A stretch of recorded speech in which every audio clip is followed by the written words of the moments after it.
Bonjour mesdames et messieurs, in this episode I talk to you about my 5 favorite apps for photography. Bonjour mesdames et messieurs, my name is Serge Ramedy. I am a French photographer from the beautiful, the amazing city of Paris, France. And I make 1 to 2 tutorials per week. So click here if you want to subscribe on my YouTube channel. And if you want to get over 200 free raw files to practice your landscape photography, free Lightroom presets, Photoshop brushes, all you have to do is sign into my website, putting an email address, confirm it, and you're good to go. Under every episode that I do, you have a link. If you're signed into my website and you click on that link, you will get access to the resources for that free episode. All right, so I'm very happy because I'm back from Photoshop World. I really had a blast with all these amazing teachers, and I'm going to travel again to do some cool landscape photography, which is really what I like the most. Now, my idea of this episode was to really look what apps am I really using on a daily basis. I've installed over 20 or 30 apps to help do photographies, whether it's weather apps or apps to help me locate things. And, after months and months and years and years and years, I find using over the same apps. And that's the 5 apps I'm going to be talking to you guys today. Also, I want to tell you that I'm very happy with my Photo Search Academy. I almost have my 25 students. There's a few spots left. So if you want to get a degree of the Landscape Masterclass course with me, you've got 47 challenges. On each challenges you have to pass, and you have to redo the photo until you pass. Once you pass the 47 challenges, you get this certificate, and you're a graduate for the Landscape Masterclass from me. All right, so now let's look over these 5 apps that I recommend you. All right, so the first one we're going to look at in my best photography apps. As I told you, I was looking at what apps I'm really using on a daily basis as a landscape photographer. The first one is PhotoPills. I talk a lot about this app. This app is so complete. It's quite complex to use, but I'll show you a few things that I do with it. One of the key things that I do with it is to find when I want the sun to be at a certain place. Let me give you 2 examples. Right now I'm here in Los Angeles. So when you start off the app, you come to this menu, right? I'm going to go to Planner, and you can click here, for example. That's going to locate where you are. So right now I'm in Los Angeles, and let's say that I want to shoot a sunset in Santa Monica, but I want to shoot it where the sun is a very precise position on the pier. So I can click here on the plus, I can click here on this little X, and there is now an X. I can move this. I'm going to go to the Santa Monica pier, which is here. Okay, so now I'm on the pier. Okay, I'm going to click like this. So I'm located here. What you see in yellow, in light yellow, is the sunrise, and that's the sunset. So the sun rises behind Los Angeles and sets on the sea. I want to know when it sets here because, to get a photo with the pier and the sunset behind it. So for this, all I have to do is click on Find, and then I can choose Azimuth and Elevation. Now, Azimuth is just, imagine you have a circle of 360 degrees. So right now, tonight, the sunset is pointing this way, or actually that's how I said it last time. I can click here on this little yellow thing. You click on it until it goes up. Once it goes up, I'm going to align it with the pier. So now the sunset is aligned with the pier. And you can do that on the 360 degrees. Then I'm going to go to Elevation, and I want a sunset. So I want when the sun is low. Okay. Next, I'm going to click on Date Range. By default, you see you have the next year. So starting from today until the 1st of August 2017. And now all I have to do is click on Find, and it doesn't work. It says no sound found for giving azimuth and elevation. So that means that the sun is never going to set this way. However, I know because I looked for it that if I click on Find again, I click on Find and I click here on the little yellow, the sun never sets like this. But if I move it a little bit, like here, for example, so it's not exactly aligned with the pier, but it's better than what it is now. It's more in the sea, which is what you get for the best landscape photo. If the elevation is still very low, if I click on Find, it's going to give me dates. So the next time that the sun is going to set this way, it's going to be 22 November at 5:26. And I got all the dates. I can go and shoot my landscape where the sun is going to be there. Let me give you another example with Paris. There's a very famous photo I did years ago by mistake that I want to reproduce. So I'm going to zoom out and go to Paris. Now there's only one downside with this app, is that it does not have, you cannot just click Find Paris. I haven't figured that out yet. If you know how to do that, leave me a comment. Like, there's no Find Paris in this. I have to move the map with my hand, which I really don't like. I'm going to change the map. First I have to click here plus, and then click here. And again, I have to zoom out, go to Paris. So here I am in Paris, and I'm going to go, you see, this is Paris, and I love, this is the Ile de la Cité, and at the top of the, I often go here to shoot, okay? Right at the beginning of that sort of island. I'm going to click on it, so here I am, and you see the sun rises here and sets there. But the Louvre is here, and I want to know when it's setting here, like right in the middle of the Seine River. So same thing, I'm going to click on Find, and then I'm going to click on the little yellow thing. I'm going to, until it goes up, I'm going to move it around like this. I want it to follow the Seine River.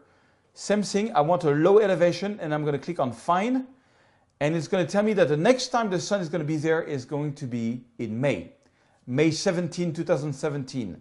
So pretty cool app to figure things out.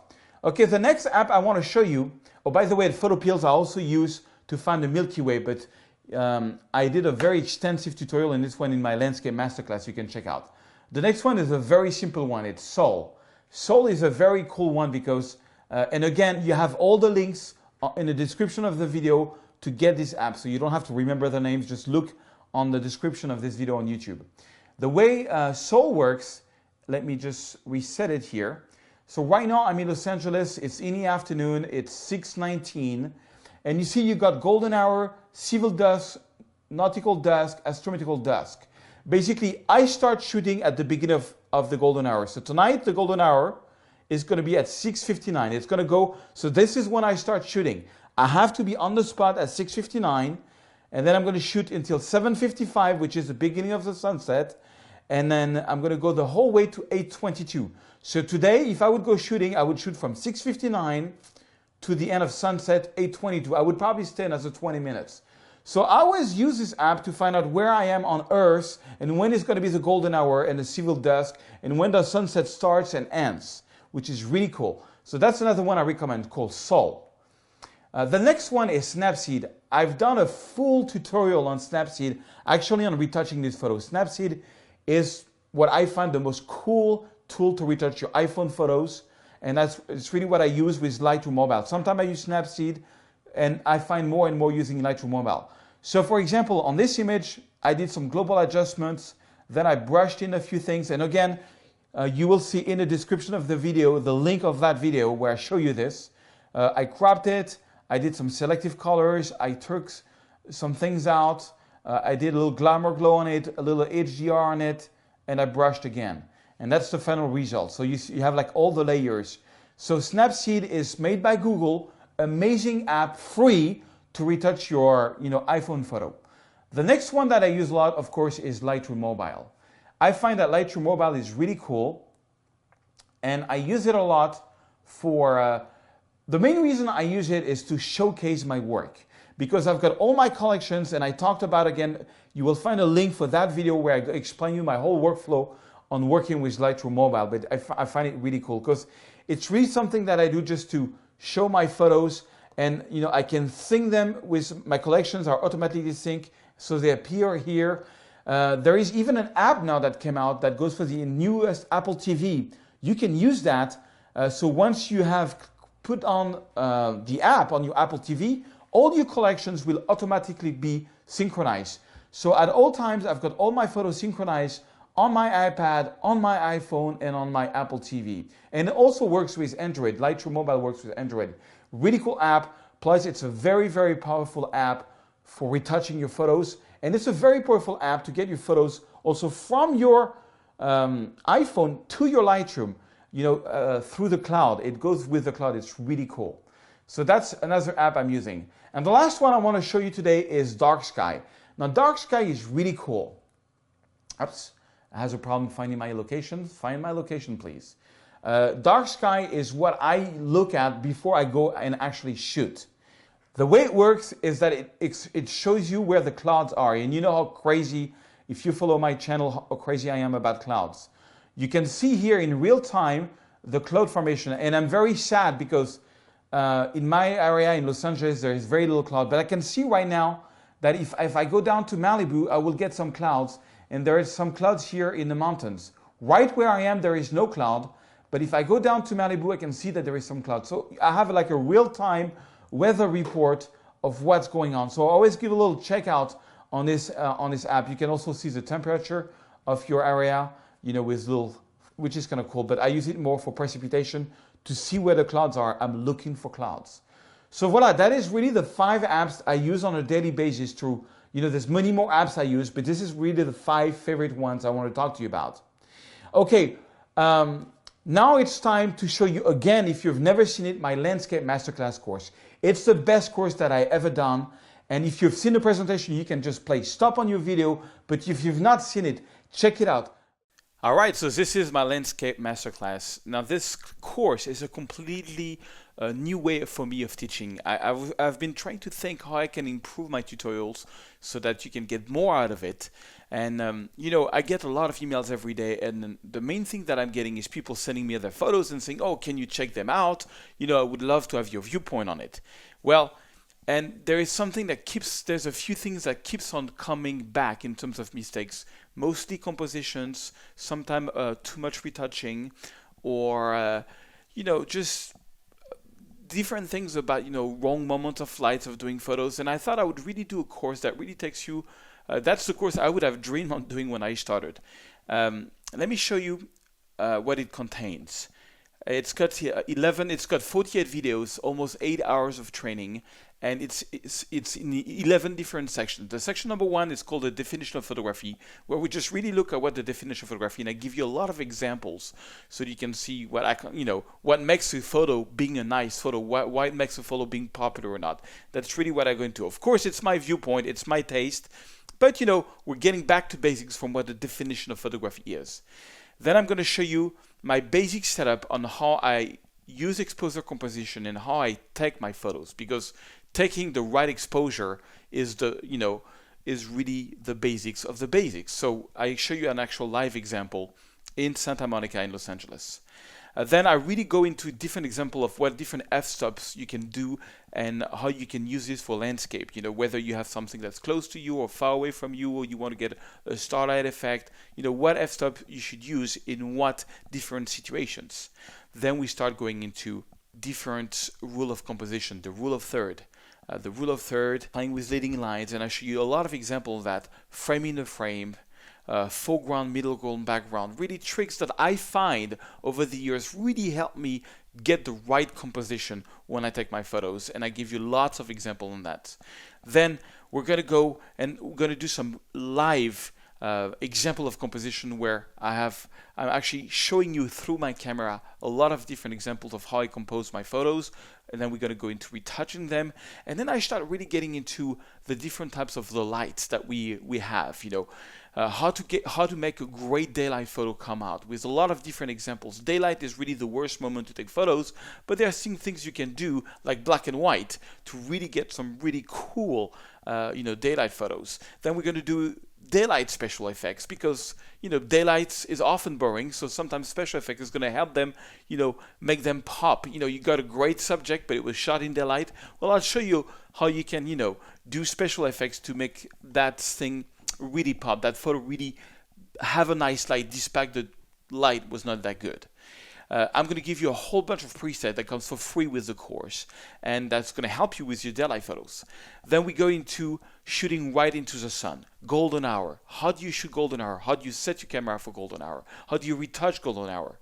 I'm going to show you an amazing app. I did a full tutorial on PhotoPills. It's a great app which you can use to find when is the sun going to be where exactly. If you want to plan a photo and you want to get the sun between two buildings or above a specific bridge, well, you can use this app to find out which time of the year that's going to be. Super useful app, amazing app, PhotoPills.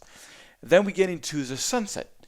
how do we use our camera to capture the sunset properly, how to get a right exposure, and how to retouch sunsets. I'm going to give you a lot of examples. Blue hour can be amazing. Same thing, I'm going to give you live example of blue hours photos, how I frame them, how I retouch them. Different things, how to get a very natural look on the blue hour. Then I'll show you a really cool app called Salt that I use every day to find when is the right time to shoot photos. Then we're going to go into HDR, and this course has a lot of HDR. I've completely updated my HDR workflow, and I'm going to show you how you can use HDR FX Pro, which is free, to get some really cool HDR. I'm going to show you how to set up your camera. I'm going to show you how to use HDR FX Pro on 3 different projects. Then I'm going to show you how to use Aurora HDR on 4 different projects, which I think is the best HDR software out there. And then all the photos we did in HDR, I'm going to take them back in Lightroom and make them a natural version of it, so I can compare the HDR version with the natural version. Then we're going to go into one of the most powerful technique there is for landscape for a natural result is digital blending, and how to blend different exposures to get the photo you really want to have. Give you 2 examples on this. Then I'm going to do a lot of live examples of shooting for long exposure using ND filters in New Zealand, in Paris, and in Venice. How I've been using this to get some cool long exposure effects and how to retouch them. We're going to go into super long exposure, 5 to 8 minutes exposure. How do you do long exposure when you don't have a filter? How to properly shoot a panorama, how to hold your camera to make a great panorama. And then we're going to go into different types of retouching of panoramas, including some of my most favorite panorama ever. Then I'm going to show you a whole workflow on how to do astrophotography, how and where to find the Milky Way exactly, how to do your camera settings, and then we're going to do different astrophotography projects together, shooting the Milky Way. All this, of course, comes as usual with source files, but the big new thing about this course is that I have a checklist. What the checklist is going to give you is 2 things. It's going to give you a sequence of study, how do you go from easier to more complex projects, but also it's going to give you assignments. I'm going to ask you to go, okay, now you learn about long exposure, go do a 5-second long exposure, a 20-second, a 30-second using an ND filter, a variable ND filter, a fixed ND filter, and then I'm going to ask you to post your photos on Instagram with a specific hashtag so that I can see your progress and how you're applying the videos and how you're learning, but also so that you can look for these hashtags and see how everybody else is doing, and doing their long exposure and doing the SDR. So you can check for the hashtags and see what other students are doing.